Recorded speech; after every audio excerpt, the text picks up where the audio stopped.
दोस्तों, Guru Prasad story channel पर आपका बहुत बहुत स्वागत है। वीडियो शुरू करने से पहले कृपया आप मेरे चैनल को सब्सक्राइब जरूर करें और साथ में बेल आइकन को भी दबा दें ताकि मेरे नए वीडियो का नोटिफिकेशन आपको मिल जाए।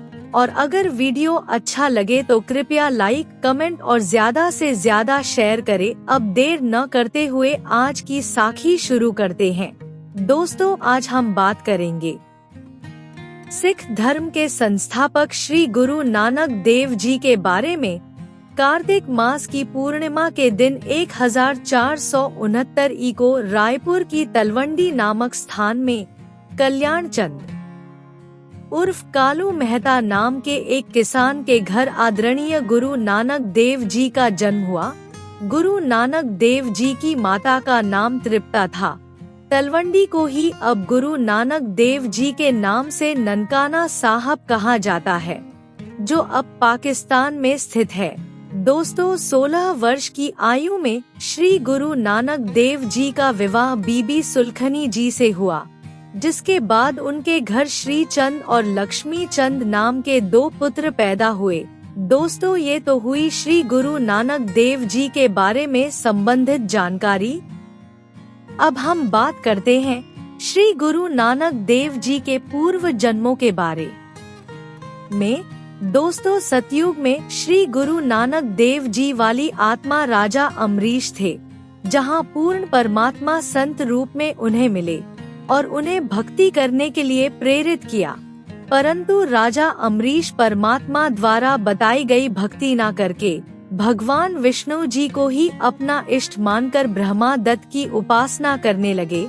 दुर्वासा ऋषि को भी उनके सामने नतमस्तक होना पड़ा था। उस जीवन के बाद अपना समय स्वर्ग में भोगने के बाद वो त्रेता युग में राजा जनक हुए। राजा जनक की हजारों रानियां थी, लेकिन फिर भी उनके अंदर भक्ति की चाह बहुत थी। पूर्ण परमात्मा उन्हें फिर से मिले और उन्हें दोबारा से ज्ञान समझाया। राजा जनक ने उनके ज्ञान को तो अपनाया, लेकिन भक्ति फिर से ब्रह्मा दत्त की ही की। राजा जनक फिर स्वर्ग में अपना समय भोग कर कलयुग में श्री गुरु नानक देव जी के रूप में कालूराम मेहता खत्री के घर पर हिंदू परिवार में जन्मे।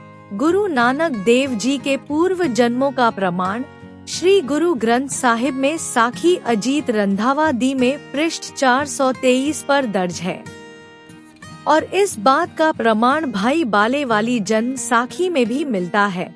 दोस्तों, ये तो है श्री गुरु नानक देव जी के पूर्व जन्मों का इतिहास, जो ज्यादातर सिख धर्म के लोगों को पता है। साथ ही वो सिख धर्म की जीवनी से भी परिचित हैं। पर अब मैं आपको नानक जी से संबंधित वो बातें बताना प्रारंभ करूंगी जिसके बारे में सिख धर्म के लोग भी नहीं जानते। तो दोस्तों, चलिए जानते हैं गुरु नानक देव जी के जीवन के वो महत्वपूर्ण पल। पहले जन्मों में जब श्री गुरु नानक देव जी राजा थे, उस समय उनके पास हजारों लाखों की संख्या में नौकर थे, और फिर वही आत्मा सुल्तानपुर के राजा के यहाँ नौकर लगी। इतनी भक्ति करने के बाद भी उनकी मुक्ति नहीं हुई और उन्हें बार बार जन्म लेना पड़ा। पर दोस्तों, सोचने की बात ये है कि इतने युगों से गुरु नानक देव जी वाली आत्मा भक्ति करती आ रही थी, परंतु उन युगों में उनकी मुक्ति नहीं हुई। फिर आखिर में कलयुग में श्री गुरु नानक देव जी की मुक्ति कैसे हुई? कलयुग में उन्होंने ऐसी कौन सी भक्ति की कि उनका फिर से पुनर्जन्म नहीं हुआ? तो चलिए इसके बारे में बात करते हैं। दोस्तों, अब सबसे पहले जानते हैं श्री गुरु नानक देव जी के गुरु के बारे में। गुरु नानक देव जी के गुरु के बारे में शायद ही किसी को पता हो, जो जानते भी हैं, लेकिन वो गुरु जी के गुरु का नाम फिर भी नहीं जानते। बस वो इतना जानते हैं कि नानक जी के गुरु जी बाबा जिंदा थे।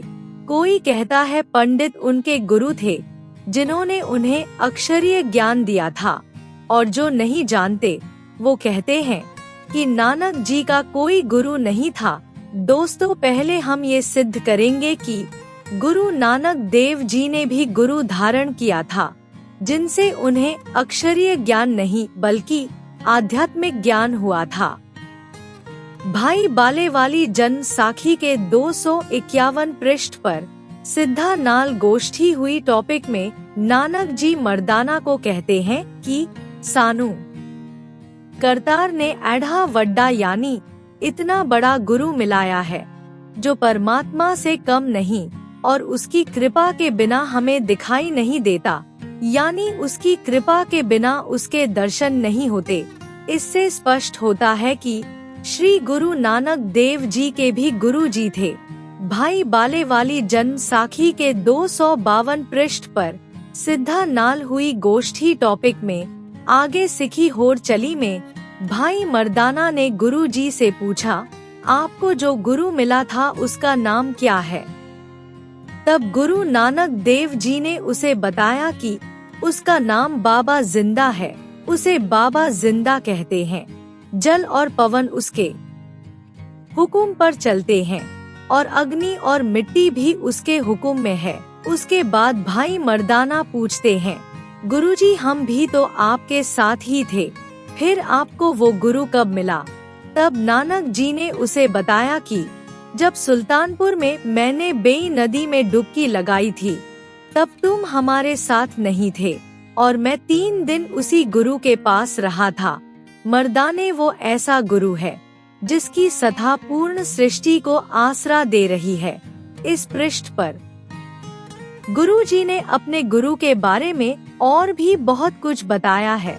प्राण संगली के पृष्ठ 15 पर अध्याय जीवन चरित्र नानक जी में स्पष्ट किया गया है कि जब नानक जी 1554 में बेई नदी पर स्नान के लिए गए थे, तब उन्हें वहां साधु मिला था जो उन्हें सचखंड लेकर गया और उन्होंने उन्हें सतनाम का भेद भी दिया। इन सभी बातों से पता चलता है कि श्री गुरु नानक देव जी के भी गुरु थे। अब दोस्तों, अब हम आपको उनके नाम के बारे में परिचित करवाते हैं। भाई बालेवाली जन्म साखी हिंदी वाली के पृष्ठ 197 पर काजी रुकुद्दीन सूरा के साथ वार्ता में नानक जी ने काजी रुकुद्दीन से कहा, रुकुद्दीन सच्चा सुनो जवाब, चारों कुंड सलाम कर दात तू ही हुई सवाब। आगे 198 एपिसोड लिखा है कि खालिक आदम सिरजिया, आलम बड़ा कबीर, कायम दयम कुदरती सर पीरा दे पीर। आगे फिर इसी पृष्ठ पर लिखा है कि खुदाई नूर आलम बड़ा कबीर। इसमें स्पष्ट है कि आदम यानी मनुष्य की सृष्टि करने वाला आलम बड़ा कबीर है और वो सभी पीरों का पीर है। श्री गुरु ग्रंथ साहिब के पृष्ठ नंबर 721 राग तिलंग महला पहला में लिखा है, यह कर्ज गुफ्तम पेश तो दरगोश कुन करतार, हक्का कबीर करीम तू बेऐब परवरदिगार, नानक बुगोयत जनु तुरा तेरे चाकरा पाखाक। इसमें स्पष्ट किया गया है कि हक्का कबीर यानी सत कबीर तू दयालु है और ऐब यानी विकार रहित परवरदिगार अर्थात पूरी सृष्टि का मालिक है, और नानक यानी तेरा बच्चा हूँ और तेरे ही चरणों में रहता हूँ। इससे ये सिद्ध हो गया कि नानक जी के गुरु कबीर साहिब हैं। कौन कबीर? आज से करीब 600 वर्ष पूर्व जो जुलाहा यानी धानक जाति में आए थे। जी हाँ, ये कबीर जी ही नानक जी के गुरु हैं। तो आइए अब आपको प्रमाणित करके बताते हैं कि पूर्ण परमात्मा कबीर साहिब जी जो धानक अर्थात जुलाहा रूप में आए थे, वही नानक देव जी के गुरु जी हैं और वे ही पूर्ण परमात्मा भी है। गुरु ग्रंथ साहिब के राजसीरी महला पृष्ठ नंबर 24 पर शब्द नंबर 29 में प्रमाणित किया गया है कि धानक रूप रहा करतार, फाही सुरत मलुकी वेश, ऊह ठगवाड़ा ठगी देश, खरा सियाणा बहुता भार, धानक रूप रहा करतार, मैं किता न जाता हराम खोर, ऊह किया मुँह देसा दुष्ट चोर, नानक नीच कह विचार, धानक रूप रहा करतार। इससे सिद्ध हुआ कि गुरु नानक देव जी के गुरु धानक यानी जुलाहा जाति में इस संसार में लीला कर रहे थे।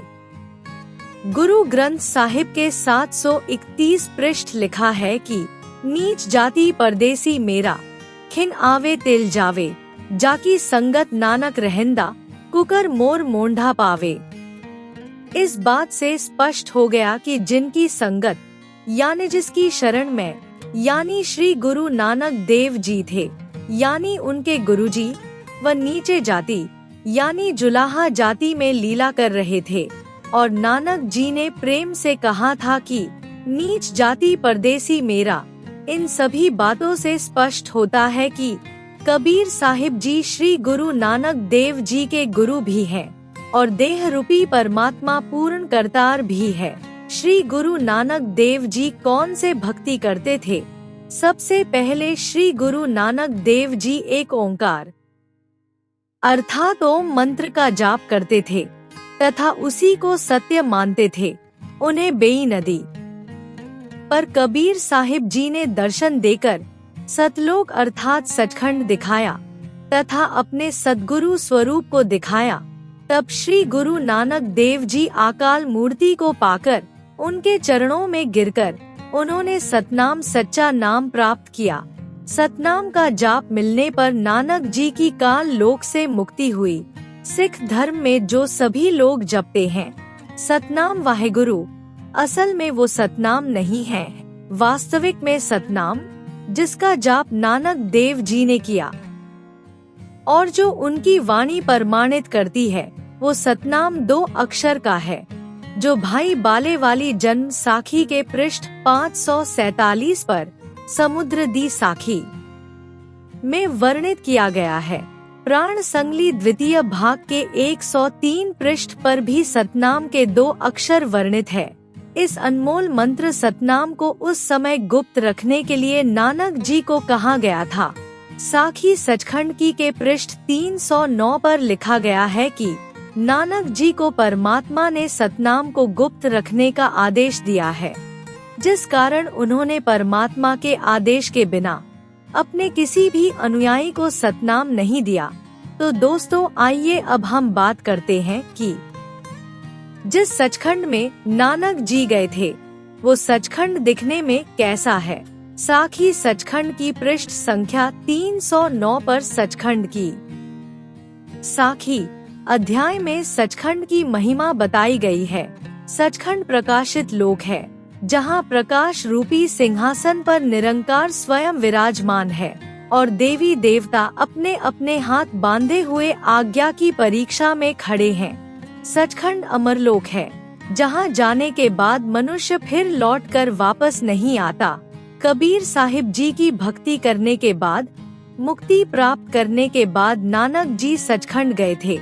इसके बाद उनका जन्म मृत्यु का चक्कर समाप्त हुआ। दोस्तों ये साखी कुछ ग्रंथों और सोशल मीडिया से ली गई है। हमारा चैनल इसके बारे में प्रामाणिक तौर पर कुछ नहीं कह सकता।